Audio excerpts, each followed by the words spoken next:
press the bell icon on the YouTube app and never miss another update.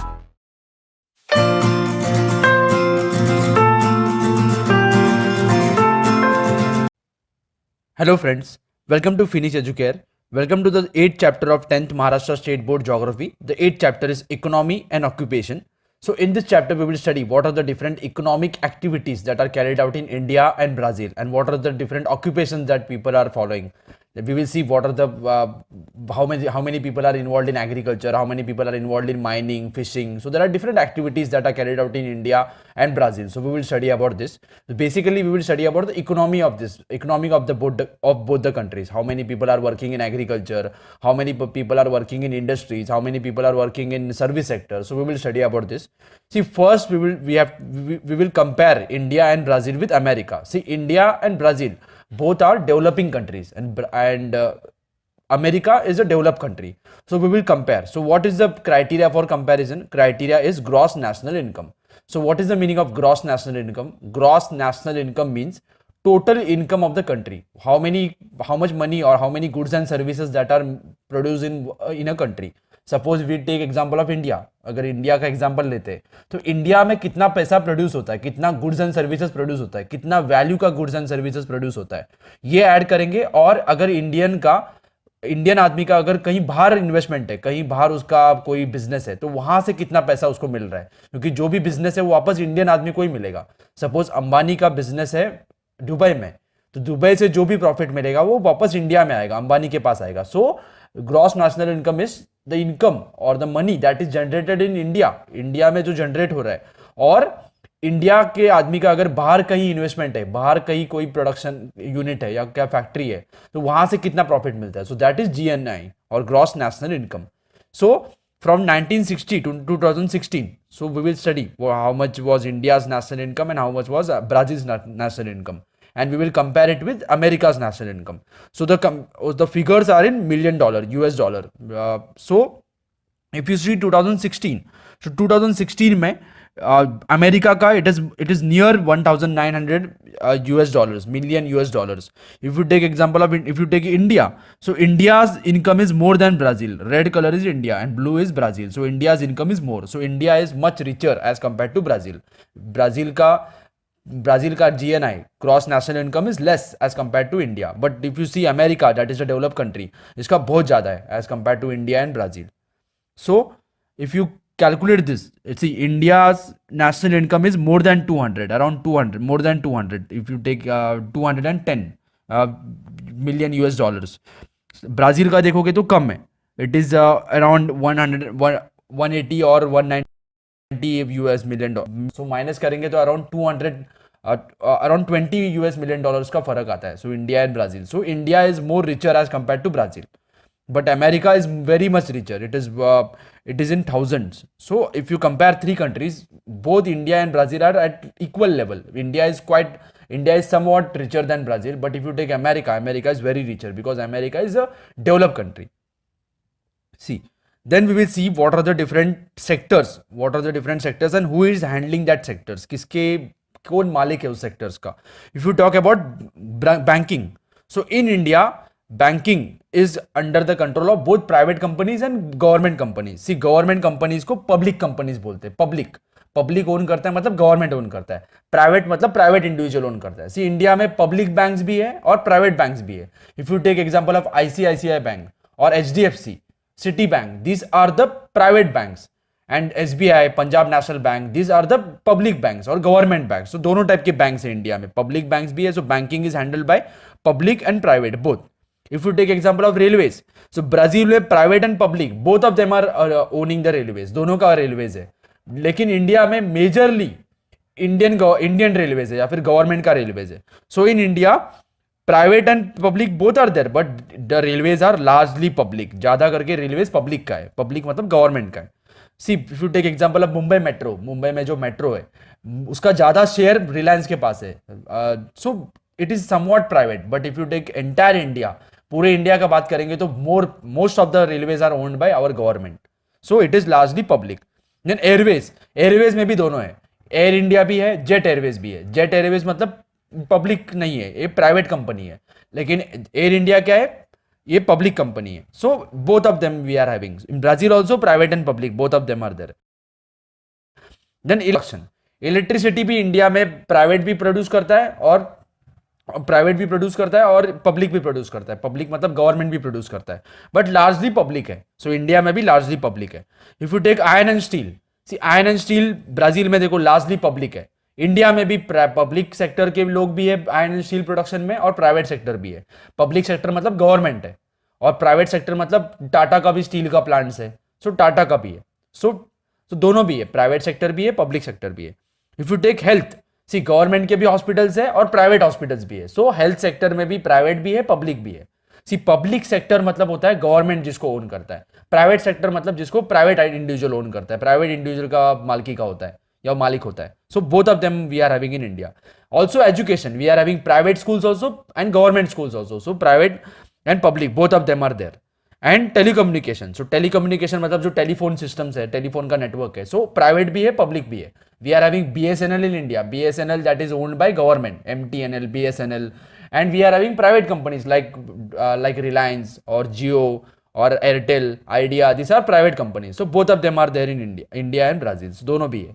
See now, on the basis of information about the ownership of various sectors in both the country, can you infer the types of these economies? So देखो last year economics के first chapter में हमने पढ़ा था, जिस country में दोनों private और पब्लिक दोनों जो भी ओन करते हैं, that kind of economy is called as mixed economy. Mixed economy में क्या होता है, प्राइवेट कंपनीज भी होती है और पब्लिक कंपनीज भी होती है. So this kind of economies are mixed economies. So India में भी मिक्स्ड इकोनॉमी है, ब्राजील में भी मिक्स्ड इकोनॉमी है.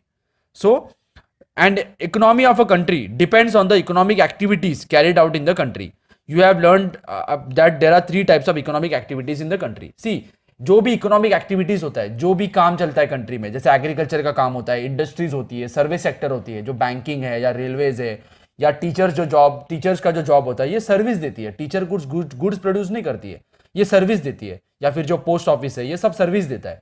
So there are three kinds of economic activities. जो इकोनॉमिक एक्टिविटीज होता है कंट्री में, इसको तीन हिस्सों में डिवाइड कर सकते हैं हम. First is primary sector, then secondary and tertiary. Primary sector में क्या होगा, जो ज्यादा करके रॉ मटेरियल हम यूज करते हैं. If you take example of agriculture, so agriculture में हम रॉ मटेरियल यूज करेंगे या नेचुरली प्रोड्यूस करते हैं, कुछ नेचर यूज करके प्रोड्यूस करते हैं. जैसे लैंड में खेती करते हैं हम. सो एग्रीकल्चर आता है एग्रीकल्चर आता है प्राइमरी सेक्टर में. एग्रीकल्चर से सपोज हमको अभी agriculture is a primary activity. अगर एग्रीकल्चर करने के बाद हमको अगर वीट का प्रोडक्शन मिला, सो वीट का प्रोडक्शन करके हमको अभी वीट से हमें बिस्किट बनाना है. सो ये बिस्किट कैसे बनाएंगे, वीट जो है वो रॉ मटेरियल है, वो यूज होगा कोई फैक्ट्री में. फैक्ट्री में अगर वीट लेके जाएंगे तो वीट के ऊपर प्रोसेसिंग होगा, वीट का फ्लोर बनेगा या आटा बनेगा, उसके बाद उसका बिस्किट बनेगा. बिस्किट बनने के बाद उसको पैकिंग करेंगे. सो रॉ मटेरियल का प्रोसेसिंग जहां होता है वो होता है सेकेंडरी सेक्टर, या फैक्ट्रीज होता है. फैक्ट्रीज सब आता है सेकेंडरी सेक्टर में. सो अगर हमें रॉ मटेरियल मिला, वीट मिला जो एग्रीकल्चर से है, तो agriculture is related to primary sector. So primary sector से हमको अब अगर रॉ मटेरियल मिला, ये रॉ मटेरियल मैंने जाके सेकेंडरी सेक्टर में प्रोसेसिंग किया. सो जहां प्रोसेसिंग होता है, जहां फिनिश गुड्स बनता है, that becomes a part of secondary sector. जो भी इंडस्ट्रीज है, that becomes part of secondary sector. अगर फैक्ट्री में फैक्ट्री में बिस्किट बन गया, सो लोग फैक्ट्री में आके खरीदते नहीं है बिस्किट, हमें मार्केट तक पहुंचाना पड़ता है. सो मार्केट में कैसे पहुंचेगा, वाया रेलवेज, रोडवेज, एयरवेज, ये सब अलग अलग तरीके से पहुंचता है. उसके बाद सेल्समैन होते हैं जो उसको सेल करते हैं, या शॉपकीपर्स होता है जो बिस्किट्स को सेल करता है. So all this things, transportation, shopkeepers, या जो मार्केटिंग करते हैं, everything comes under the tertiary sector. So there are three types of sector in any economy: primary sector, secondary sector, and tertiary sector. See, there are different activities that are given. So we will see what are these activities are belonging to which sector. See, अगर television broadcasting की बात करेंगे, television क्या करता है, हमको service देता है, एंटरटेनमेंट करता है या नॉलेज देता है. So television broadcasting becomes a part of tertiary sector. Then bee keeping मतलब जो हनी बी का प्रोडक्शन करते हैं, हनी का प्रोडक्शन करते हैं सेरिकल्चर से, हनी बी का प्रोडक्शन करते हैं, sericulture is wrong. So honey bee का प्रोडक्शन होता है प्राइमरी सेक्टर में. देन कोयर मतलब जो रस्सी बनाते हैं, कोकोनट यूज करके जो रस्सी बनाते हैं हम, जो वो आता है coir. Then rope making, coir and rope making. So coir coconut के अलग अलग प्रोडक्ट्स होते हैं. सो ये आता है, ये सेक्टर आता है primary sector. Then jaggery making, jaggery मतलब जो गुड़, जो जैगरी बनाते हैं, ये आता है सेकेंडरी सेक्टर में। जैगरी के लिए रॉ मटेरियल क्या है, शुगर केन। शुगर केन आता है, शुगर केन का प्रोडक्शन आता है प्राइमरी सेक्टर में। तो शुगर केन को हम प्रोसेसिंग कर रहे हैं और हम जैगरी बना रहे हैं, so that processing becomes a part of secondary sector. Then producing blades of plough, plough का जो ब्लेड्स होता है, जो जिससे हम जमीन को खोदते हैं, so that blades become a part of secondary sector. Secondary sector के इंडस्ट्रीज में हम वो ब्लेड्स बनाते हैं, so it is part of secondary sector. Then construction, construction becomes part of tertiary sector. Construction क्या कर रहा है, service. Then extracting the iron ore, iron ore अगर वो माइन से हम ओर एक्सट्रैक्ट कर रहे हैं, that becomes part of primary sector. अगर आयन से हम लोग अलग अलग प्रोडक्ट्स बना रहे हैं, तो आयन यूज करके जब भी प्रोडक्ट्स बनाते हैं, that becomes part of secondary sector, industry में बनाते हैं। लेकिन आयन और जब भी हम एक्सट्रैक्ट करते हैं, ये नेचुरली नेचर से हम एक्सट्रैक्ट करते हैं, that becomes part of primary sector. Then automobile production, automobile कहां बनता है, इंडस्ट्रीज में, so that becomes part of secondary sector. Then rice production, rice production primary sector. Teaching tertiary sector. Driving buses tertiary sector. Providing lodging and boarding facilities, lodging मतलब जो hotels होते हैं, जो lodges होते हैं जहां हम रहते हैं, ये भी आता है टर्शरी सेक्टर में, ये सर्विस देता है। So there are different kind of sectors that are found in any economy. See, now we will talk about economic activities in Brazil and India. See, then let us see this pie chart. So, see, first we will see GDP of Brazil. GDP मतलब क्या है, gross domestic product. कितना पैसा, पूरा कितना services India में या Brazil में प्रोड्यूस हो रहा है एक साल में, तो वो होता है जीडीपी। मतलब कितना वैल्यू, सी जो भी टीचर्स काम करती है या फिर जो भी हम प्रोडक्शन करते हैं, उसका कुछ वैल्यू होता है, पैसों के हिसाब से उसका वैल्यू होता है। तो ये हम वैल्यू काउंट करेंगे कि कितना पैसा एक कंट्री में प्रोड्यूस हो रहा है एक साल में, so that becomes the GDP of the country. So we will compare India GDP and Brazilian GDP. So if you talk about contribution of sectors in GDP, see हर एक सेक्टर में लोग काम करते हैं। प्राइमरी सेक्टर में कुछ लोग काम करते हैं, सेकेंडरी सेक्टर में कुछ काम करते हैं, टर्शरी सेक्टर में काम करते हैं। प्राइमरी सेक्टर में जो काम करते हैं उनको कुछ पैसा मिलता है। सब जब भी हम ऐड करते हैं तो that becomes a GDP of our country. अगर प्राइमरी सेक्टर में लोग काम करके कुछ रुपए का जनरेशन कर रहे हैं, कुछ पैसा कमा रहे हैं, सेकेंडरी सेक्टर में कर रहे हैं, टर्शरी सेक्टर में कर रहे हैं, when we are adding all this things, that becomes a GDP of our country. So see 67% contribution of GDP, जो प्राइमरी, जिस grey part is tertiary sector. So tertiary sector में 67% people are working in, they are working in tertiary sector, और sorry 71% people are working in tertiary sector in Brazil. But contribution कितना है, 67%। मतलब 71%, suppose country में 100% लोग रहते हैं या 100 लोग रहते हैं, 100 लोग में से 71 लोग टर्शरी सेक्टर के इंडस्ट्रीज में काम करते हैं, या टीचर्स, बस ड्राइवर्स या सर्विस सेक्टर में काम करते हैं। लेकिन अगर कंट्री में 100 रुपीज प्रोड्यूस होता है, 100 रुपीज जनरेट होता है पूरे साल में, तो 100 रुपीज में से 67 रुपीज कहां से आता है, सर्विस सेक्टर से आता है। वेयर एज 10% पीपल, और 10 people out of 100, we are talking about out of 100, so 10% people are working in primary sector, but how their contribution is 5.5%। So ज्यादा लोग काम कर रहे हैं लेकिन कॉन्ट्रीब्यूशन कम है। Then in industries, 19% people are working in secondary sector. Their contribution is 27.5%. So if you talk about India, in India, 48.8% people are working in primary sector. ये 2016 का डेटा है। 48.8% people are working in primary sector. मतलब India में अगर 100 लोग हैं, उसमें से 48.8% लोग काम करते हैं प्राइमरी सेक्टर में। प्रोडक्शन कितना आता है प्राइमरी सेक्टर से, ओनली 17%। मतलब इंडिया में अगर 100 रुपीज प्रोड्यूस होता है पूरा मिला के, तो जो एग्रीकल्चर करते हैं या फिर आयन और ये सब प्राइमरी सेक्टर के जो काम करते हैं, उन लोगों का कॉन्ट्रीब्यूशन है सिर्फ 17 रुपीज या only 17%। In India 26.9% people are working in tertiary sector, but their contribution is 57%। मतलब कम लोग काम करते हैं लेकिन प्रोडक्शन बहुत ज्यादा देते हैं। इन इंडस्ट्रीज और इन secondary sector 24.3% people are working in secondary sector, but their contribution is 26%। So कम लोग वापस काम करते हैं। सी एग्रीकल्चर में ज्यादा लोग काम करते हैं लेकिन प्रोडक्शन बहुत कम है। टर्शरी सेक्टर में कम लोग काम करते हैं लेकिन प्रोडक्शन बहुत ज्यादा है। सो इंडिया का टर्शरी सेक्टर बड़ा है। See which country has the highest percentage of population engage in primary activities. So India has highest percent of people engage in primary activities. In which country is the contribution of tertiary sector greater in GDP. So contribution किसका ज्यादा है GDP में, 67%, Brazil का। Then in which country is the share of secondary activities more in GDP. Secondary activities किसका share ज्यादा है, वापस Brazil का 27.5%. See, can we say that Brazil is an agrarian economy like India? What is the meaning of agrarian economy? Agrarian economy मतलब वहां के ज्यादा लोग एग्रीकल्चर पे डिपेंड होते हैं, ज्यादा प्रोडक्शन एग्रीकल्चर में होता है. So that is agrarian economy. So India is an agrarian economy because India's most of the population, 48% people are working in agriculture or agriculture related activities. But in Brazil, most of the people are not working in agriculture. They are working in tertiary sector. So India is an agrarian economy. Brazil is not agrarian economy. See, if you see 8.1, we saw that India has the highest national income than Brazil. See, अभी national income क्या होता है कि पूरा जितना पैसा produce होता है इंडिया में ये नेशनल इनकम होगा, लेकिन हम उसका एवरेज निकालेंगे. मतलब इंडिया में जितना पैसा प्रोड्यूस होता है उसको हम डिवाइड करेंगे इंडिया का पॉपुलेशन कितना है. सो हमको एक वैल्यू आएगा, वो इंडिया का एवरेज इनकम होगा. तब इंडिया में कितना पैसा प्रोड्यूस हुआ है एक साल में और इंडिया का पॉपुलेशन कितना है, उसका जो एवरेज निकालेंगे, डिवाइड करेंगे, तो हमें एक एवरेज इनकम आएगा. सपोज हम इंडिया का इनकम निकालते हैं और ब्राजील का इनकम निकालेंगे, तो स्वाभाविक है कि ब्राजील का इनकम ज्यादा आएगा because population of Brazil is less. See, India और ब्राजील के इनकम में ज्यादा डिफरेंस नहीं था. So we have seen in the graph in the first we saw the graph in the chapter. So graph में देखा इंडिया और Brazil का ज्यादा फर्क नहीं है. India is quite richer than Brazil but the difference is not that much huge. But Brazil population is very less. India का population बहुत ज्यादा है. इंडिया का अगर हम एवरेज निकाल लेंगे, सपोज 100 करोड़ प्रोडक्शन होता है इंडिया में, और इंडिया में अगर 100 पीपल है, सो हम डिवाइड करेंगे तो हर एक आदमी के ऊपर 1 करोड़ आएगा. लेकिन ब्राजील का अगर हम सेम इनकम है, ब्राजील का 100 करोड़ ही है, लेकिन ब्राजील का पॉपुलेशन 50 है, तो हर एक आदमी के ऊपर 2 करोड़ आएगा. So income is correct, income is similar, but population of India is more. So population ज्यादा आएगा तो एवरेज इनकम इंडिया का कम आएगा.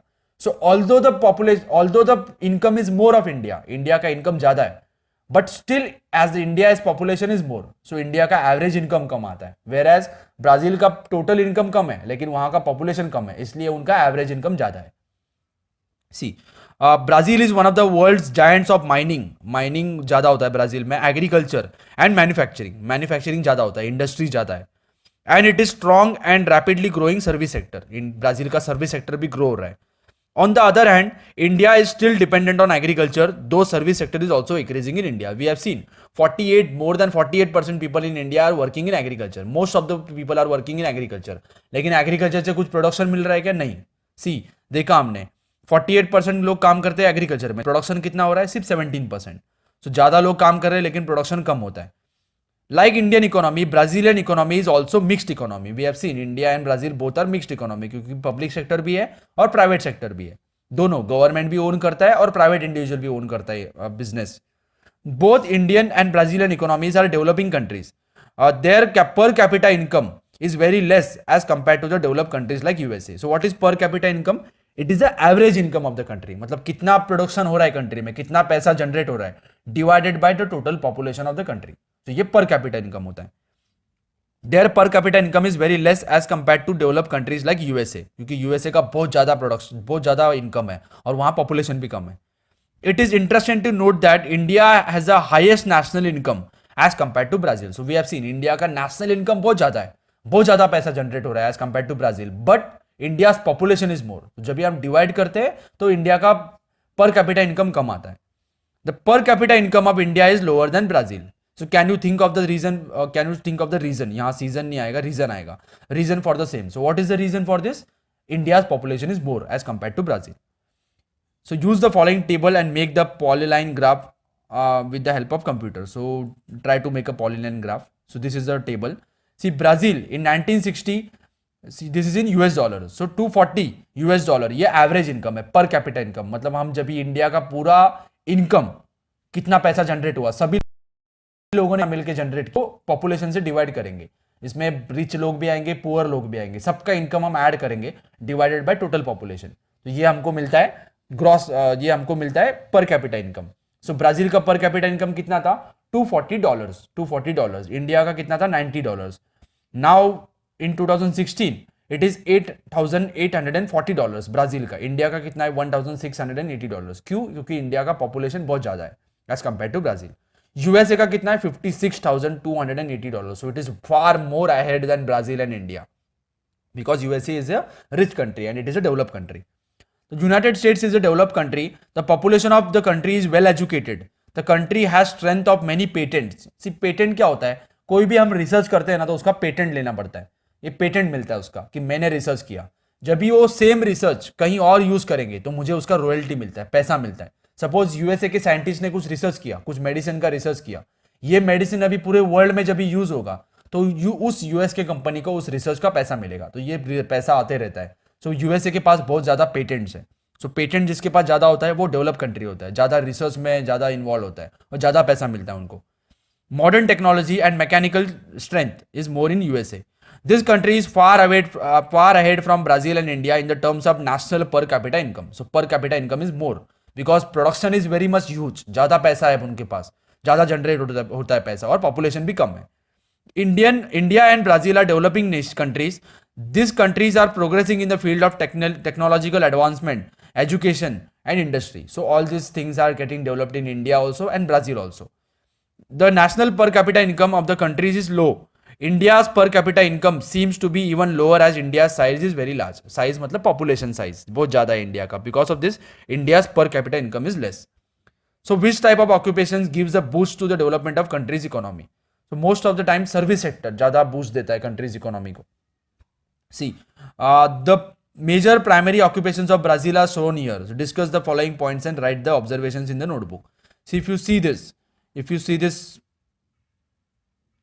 this map, so in this map we have seen the people are producing different agriculture goods like coffee, rice, corn, sugar. ये अलग अलग जगह पे प्रोड्यूस करते हैं. देन माइनिंग कहाँ होता है, बॉक्साइट कहाँ प्रोड्यूस होता है, देन आयरन ओर का प्रोड्यूस होता है, कोल का प्रोड्यूस होता है. So we will see this. Then in which part of the Brazil is coffee mainly produce. Coffee ज्यादा कहाँ प्रोड्यूस हो रहा है. So if you see this is coffee. So coffee ज्यादा करके यहाँ ये ईस्टर्न साइड में प्रोड्यूस हो रहा है. सो एंड देन राइस ज़्यादा कहाँ प्रोड्यूस हो रहा है, यहाँ southern side and eastern side जहाँ ज़्यादा वाटर अवेलेबल है या ज़्यादा फर्टाइल लैंड अवेलेबल है. Then can you relate the production of crops with the climate there. See climate, if you take example of rubber and rice. Rubber और rice कहाँ ज़्यादा produce होता है, जहाँ टेम्परेचर हॉट एंड ह्यूमिड होता है और वहाँ रेनफॉल ज़्यादा अवेलेबल है या वाटर ज़्यादा अवेलेबल है. So if you take example of rubber, ये रबर जो है, रबर अगर देखो तो अमेजॉन बेसिन के इधर ज़्यादा प्रोड्यूस होता है, यहाँ ज़्यादा रेनफॉल जहाँ होता है, जहाँ वहाँ रबर प्रोड्यूस होता है. सो रबर के लिए रेनफॉल ज़्यादा चाहिए. सो जहाँ क्लाइमेटिक कंडीशन सूटेबल होगा वहाँ रबर का प्रोडक्शन होगा. Then where the rubber plantation is concentrated, rubber plantation is concentrated in the India areas where rainfall is more and in the Amazon river basin. So hope you have understood this first part. In the second part, we will talk about what are the different economic activities that are carried out in Brazil. And in the third part, we will see what are the different economic activities that are carried out in India. So I think you must have understood the first part. If you have understood, please share the video with your friends and subscribe to the channel for more videos. And thank you for watching.